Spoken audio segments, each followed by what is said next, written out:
Is it time for recess yet? I'm so glad you found time to join us here on the Child Care Director's Chair, where Erica Sacoccio shares her best practices that she's refined through her passion of directing childcare centers over the last 23 years. From parenting interaction, systems to save you time, money, and stress, to profitability. She shares it all from the Child Care Director's Chair. Hello and welcome back to another episode of the Child Care Director's Chair. I am so grateful you are here today. We are going to talk about keeping our staff motivated today and some incentive plans that might be really great to do even if you're on a limited budget. But before we even dig into that, one of the things that really keeps me motivated is all of you tuning in day after day. And some of you are really just showing up literally day after day. Our podcast has only been up for 3.5 weeks. And my friends out in Lancaster, California, North South Wales, Sydney, Australia, on the other side of the world. Thank you so much for tuning in. Midland, Michigan, St. Cloud, Florida. There's just so many of you. Newark, Connecticut. I just appreciate you guys so much. Of course, my home state, Rhode Island, all over the state. You guys are tuning in. I appreciate you all so much. There are just so many states, and I just wanted to take a minute to let you know that you guys are what motivates me to come back day after day, to know that I'm making some small difference in the lives of childcare directors out there. So thank you. Now that I've wasted 1 minute and 29 seconds of your time, I think we should just get into it. So I understand that creating an incentive program for your teachers can be a challenge, especially when you're working on a limited budget.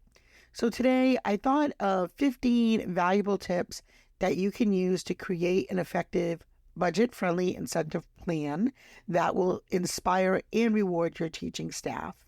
Some of these I have done myself many, many times, and others are options that I'm thinking about implementing in my own program. So the first is, obviously, you want to recognize and appreciate their effort. So start by acknowledging the dedication and hard work of your teachers.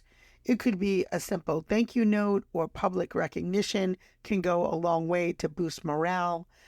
We would do at our Christmas parties, we have done like a Teacher of the Year. We have done different awards that they got a trophy or a plaque for their wall, along with some type of cash bonus or benefit with a card at that event. So that was something that, the teachers really looked forward to. Now, we haven't done that in a little while because we weren't getting together in person as much, but that's definitely something that we would really like to bring back probably sooner than later. Another thing that really can help keep people excited about going to work that doesn't cost anything really is having a positive work environment. You really, really, really need to work hard to keep things as positive as possible. So, fostering that supportive, positive atmosphere where the teachers feel valued and respected, and encourage collaboration and provide opportunities for professional growth, and not even just professional growth, but also their personal growth too. Perhaps you have somebody who maybe you have a few staff that are maybe looking to purchase a home in the next year or so. How can you help them with that? Maybe it's you connect with the local realtor and they come in and do a presentation on, 15 things you need to know before you buy a home.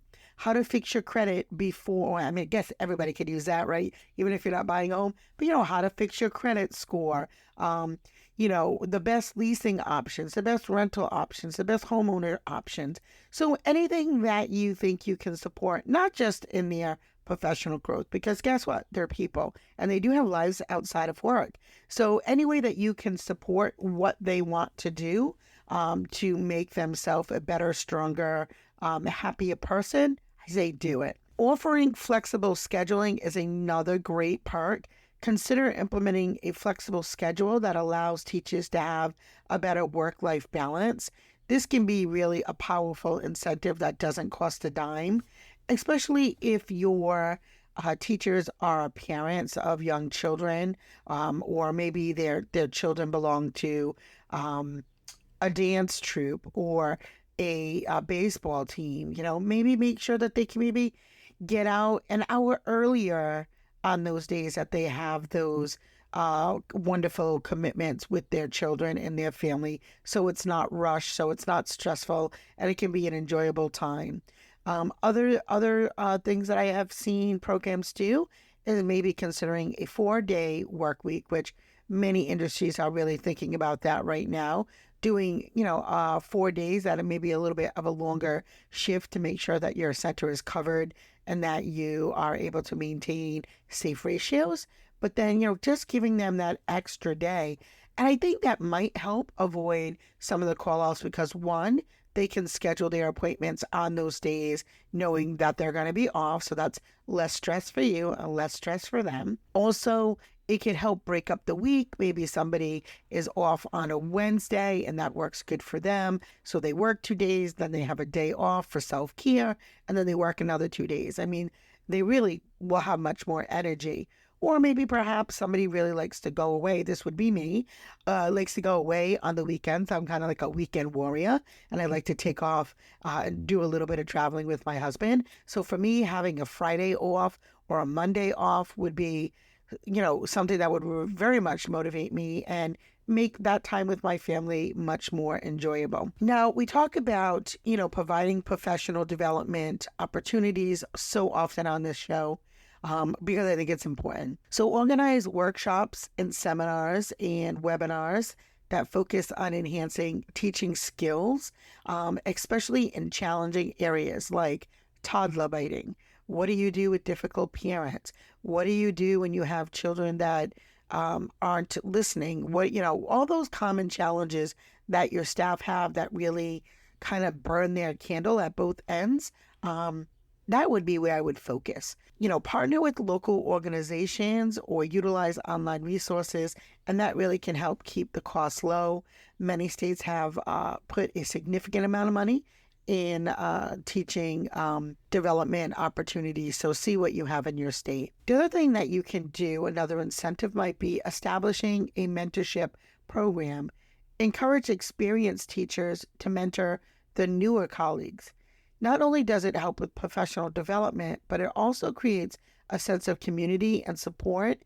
And again, for those challenging days that you feel like you just can't make it through, a mentor really can just be that little bit of spark that you need to kind of keep you going throughout the day. And it's nice to have that camaraderie. Celebrate the achievements. And I have to say, we used to be really great at this, and I kind of have fallen off because I, like everybody else, am not perfect. And there are days that you get sucked into doing the day-to-day and the fires and putting all the fires out and, compliance and all the things that we have to do every day. I don't have to tell you, you guys know it. I live it too. So, recognize and celebrate the milestones and accomplishments of your teaching staff. And this can be done through the staff newsletters, social media shout outs, or other small celebrations during staff meetings. I think, it's the small things that are the ones that are so easy to overlook. The larger things, like it's somebody's, birthday, or it's, their 2-year anniversary, those things are probably a little bit easier to recognize. But how about just a week where all your staff came in every day? Now, I know all of us would be like, that would be amazing, right? If that's what we want, are we recognizing it? Are we recognizing, staff that are coming in every day, or staff that are staying a little bit later to cover other folks who may have, need a day off? So maybe that day-to-day type of thing, try to see if you can celebrate that a little more. Also creating a suggestion box and giving teachers a platform to share their ideas and suggestions for improving the school environment. By implementing these strategies, it will help them feel valued and involved in the program. And think about, when do you do that? And is it organic? Is it real? Is it meaningful? During our one-on-one sessions with our teachers, we give them a form to fill out before we meet. That kind of helps us know where they're at, what they're thinking about, what they're feeling. And then also if they have some great ideas or suggestions that I need to do a little more research on, I have all that information in my hand before we meet. So it allows us to make some quick decisions right away. That's the benefit of being in a program or being a program owner where you don't have a board and you don't need a lot of people to kind of rubber stamp your decisions. But that's one of the ways that I really like to help implement what the teacher's feedback is right away. So I give them a little bit of a leeway to kind of prepare for the meeting as well. Because typically when it's a one-on-one, like you're prepared as the boss or supervisor or leader or whatever, terminology you like to identify with, I like them to be prepared too. So I give them that opportunity to write down their thoughts, ideas, feelings before we meet. So it does help everybody feel equal in the meeting rather than just you talking to them. So creating a suggestion box and doing it frequently really makes it meaningful and powerful. You want to make sure that you're providing resources and materials. Ensure that the teachers have access to necessary teaching resources and materials. This can include books, educational software, or subscriptions to online platforms. And I know that many teachers pay for some of these things out of their pocket. I really think that we have to try really hard to figure out, and I know we're all on a shoestring budget. I am included in that, but we have to figure out what ways can we tap into other resources to get teachers what it is that they need. And this isn't just childcare. I mean, this is across the board. This is education. This is not nothing new. Teachers often, even in the public school, private school sectors, buy a lot of things out of their pockets. And that's just not okay. So let's figure out as a community what resources are out there so that these teachers can get what they need. Another nice thing would be if you can offer professional memberships to support your teachers' professional growth by covering the cost of memberships to relevant educational associations or organizations. And it could be both professional, but it also could be some type of personal memberships too that maybe could bring some value to the teacher's life or value to the program that might be outside of the traditional membership groups. You could also implement a peer recognition program. So encourage teachers to recognize each other's efforts. And this can be done through monthly or quarterly peer recognition program where the teachers nominate a colleague for their outstanding work. We have at our location something called a staff shout out board where staff are able to leave messages for each other. And so that's a great way because it's not only just coming from the leadership, but that peer to peer is really powerful. So it could be like, thank you, Miss Alexis, for covering in my class today. While my partner was out, you did such a great job, implementing XYZ, or thank you for taking the initiative to rearrange our book area. It looks amazing. So I think that could be something that, again, you can implement. And many of these things, as we talk about, being on a budget, many of them are free. So it doesn't take a whole lot. It just takes a little of getting outside of the box. You could create a wellness program and promote the well-being of your teaching staff. Maybe you could organize wellness activities such as yoga classes or meditation sessions or a wellness challenge. And I do talk about that probably quite a bit too in different episodes because it's something I really believe in strongly. And I do have a lot of health conscious staff that work for me, some that go to the gym on a very regular basis or get massages or are vegan or, just really think about how they can make their life better. I have some ladies that walk around with literally gallons of water to make sure they stay hydrated, which is great, and talk about being a good role model. But, maybe implementing a formal wellness program. And I think many companies are doing that.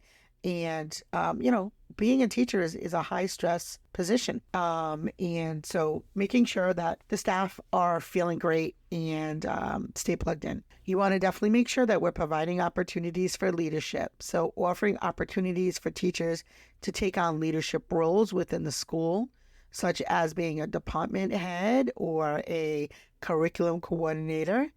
not only does it boost morale, but it also enhances professional growth. You can offer personalized professional development by identifying the individual needs of each teacher. You can provide that personalized professional development opportunity that caters to specific interests or goals. And I think even just when you just spend that extra time to say, hey, Sally, where do you see yourself in a year? And help map that out for them and find the resources and the supports that will get them there.